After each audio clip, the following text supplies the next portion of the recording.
Sell the outcome, not the process. Customers don't care how you do it. They care about what they're going to get. They care about the transformation. Don't say, we offer this product, we offer this service. Say, here's exactly what your situation will look like after we're done. Don't sell the trip, sell the vacation, paint the picture, and make it real for them. Let's talk about strategic salesmanship on the Strategic Boardroom.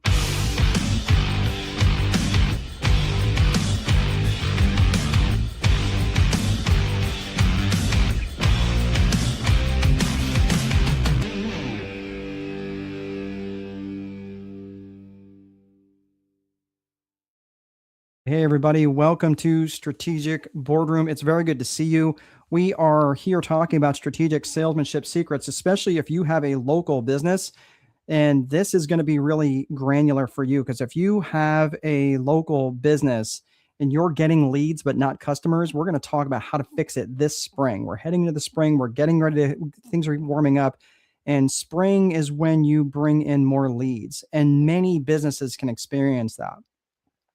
But the problem with that is that most businesses, especially local businesses, they waste their leads because they have a horrible sales approach, and their sales approach doesn't match the buyer behavior. And because many business owners don't take the time to understand buying psychology, they end up getting all these leads in and being really ineffective in the sales process. And that's something we talk about in Strategic Boardroom. So if you have a local business, and if you are getting more calls right now, but you're not getting more customers, you're not alone, right? You're getting more leads, but you're not converting. And this time of year, many local businesses do see an increase in leads, but they don't see a proportional increase in sales. Well, why is that? Because as you know, leads don't actually necessarily equal customers. And salesmanship is what bridges that gap between the lead and the fulfillment. Remember the 4 core functions of business? You've heard me talk about this before. The lead generation, the sales, the operations, and the accounting. Salesmanship is what bridges that gap between the lead generation and the operation. Salesmanship is what happens when the person who raises their hand and shows some interest in your product or service is then walked across that bridge and they're handed off to operations. All right. So today we're going to talk about how to convert more of the opportunities that are already in front of you without spending a ton more money on marketing. So we're going to talk about 3 parts of the salesmanship framework to win more customers right now. So here's a basic truth.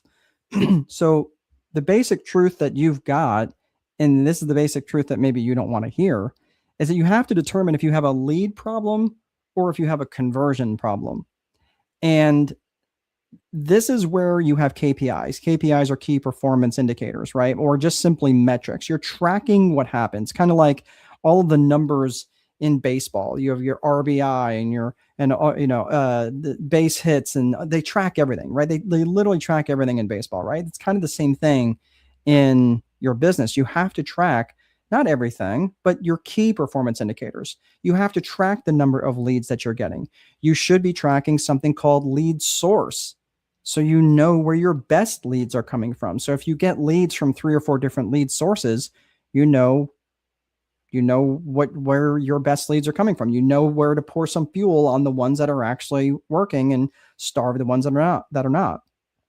And you need to know your conversion rate. So not just your overall conversion rate, but the conversion rate also based on the lead source, right? So even though you might be getting a lot more leads from one lead source, but you have very low conversions, that may mean that you're just not getting very qualified leads from that lead source. So, but if you are getting fewer leads from this lead source, but you're converting at 60 or 70 or 80%, well, let's figure out a way to pour gas on that, right? So if you have better conversion rates over different lead sources, you know where to put more resources. And that just makes sense. You don't want to try to prop up your losers with your winners. You want to chase after your winners. But for the sake of argument and for the sake of this session, let's pretend that you don't have a lead problem. You have a conversion problem, and that is a problem, especially right now, because spring buyers have different motivations. Spring buyers have different behaviors. Spring buyers are motivated, but they're also shopping. They're also comparing, and they're moving quickly once they find what they want. If you don't stand out in the sales process, you automatically lose. Not because you're not good, but because someone else communicated with them better and got to them a lot faster. And that's going to bring us to our first thing is speed to sale. You might have heard this adage before, but money loves speed. And the first business that responds is the one that usually wins. Not the cheapest, not the best, it's the fastest. If you're waiting hours or many times days and sometimes weeks to respond, you're making your customer wait hours or days or week to hear from you. If that is what's going on, you've already lost. So your immediate goal is to stop those leaks, respond to them within minutes whenever entirely possible. And this should also be a metric that you track, like how long it takes to respond to a call. Remember, if your prospect is not talking to you, they're likely talking to someone, okay? And that could be your competition. So speed to sale is absolutely crucial. So if you fix this one thing alone, I will tell you this, you're probably going to end up fixing a lot of other problems which become apparent in your sales process. It wasn't long ago that I was working with a client and they were having some problems and they were getting plenty of leads, but their conversions were horrible. Well, I come to find out the person that was in charge of calling those leads and getting in front of those leads was not doing their job. And they didn't have a real good way of tracking that. Well, guess what? Once they figured that out, now they started fixing other things that were going on. So again, generally, if you can fix this, you're going to start to see a lot of other holes that are going on in your sales process. So now that you've sped up, now you got to slow down. Okay. You're like, okay, speed up to slow down. But the thing is it's about asking better questions. And most business owners, they get that call, they want to jump straight into their pitch. And that is a mistake. Instead, you got to slow down, romance them a little bit. Like, what makes you reach out right now? What have you tried? Have a conversation with them. And when you understand the problem, like asking them, what would an ideal outcome look like for you? What would a great outcome be for you? And when you understand the problem better than your competitor, you become the obvious choice. One of the things that I talk about, and right now for the people who are in the school community, I'll talk about that here in the end, but one of the things I talk about is a discovery call. And a discovery call is basically just qualifying them. It's qualifying them up front to say, when about how soon are they looking to address this issue? That's a big thing, is if you can ask them that question right out of the gate, how soon are you looking to address this? Don't assume because they're calling now that they want the problem solved now. Yes, would it break your heart if someone called you in the spring, but they wanted to wait until early summer to get it done? And even if they prepaid, of course not, right? That would make a lot of sense. But ask them how soon they're looking to address the issue, because if they are thinking about, well, maybe sometime 3 years from now, give them some information and then be efficient and move forward. Now they're breathing your atmosphere because you treated them well. What about what kind of budget are they working with to solve this problem? That budgetary question is absolutely crucial to get them to figure out if this is even someone that you need to be talking to, or do you need to send them somewhere else? And that's really important. So what kind of budget are you working with? What kind of problem? What is this costing you? What do you have set aside to fix this problem? And sometimes you need to educate them a little bit in terms of what this might actually cost. Who are all the decision makers? This is incredibly important, especially if this is a high ticket item. If you've got a large ticket sale, and for example, if you're selling a boat or you're selling even a timeshare or something that would be costly, something I'm not using the word expensive, but I'm using the word costly, something that would be higher amounts of dollars. If we're talking about going in and buying a stick of gum, you don't need all the decision makers.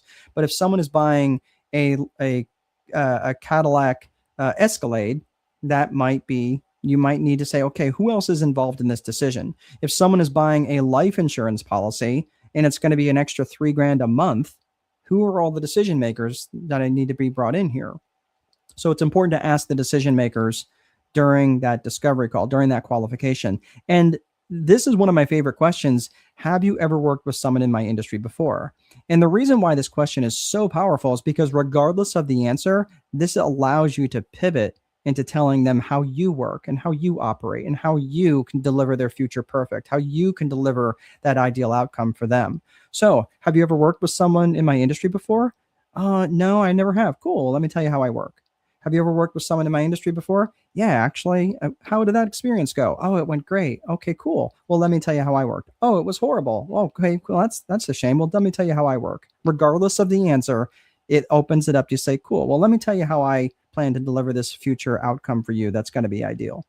The last question that I ask is I ask permission to ask for a referral. Notice my verbiage here. I'm not asking for a referral. I'm asking permission for the referral. So what I'm saying is I'm asking permission in advance to say, hey, is it okay if down the road I ask you for maybe someone who might need this product or service, whatever it is you do? Or is it okay if I can deliver this, if I deliver well for you and give you the ideal outcome, would it be okay if maybe you could think of someone that you could send my way and I can give them the similar outcome?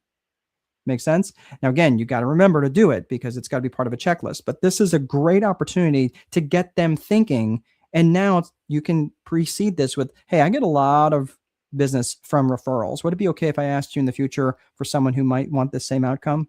Great, right? No one says no to that. So the last thing is to sell the vacation, not the trip. You want to sell the outcome, not the process. I've been saying this all along, but customers don't care how you do it. They care about what they get.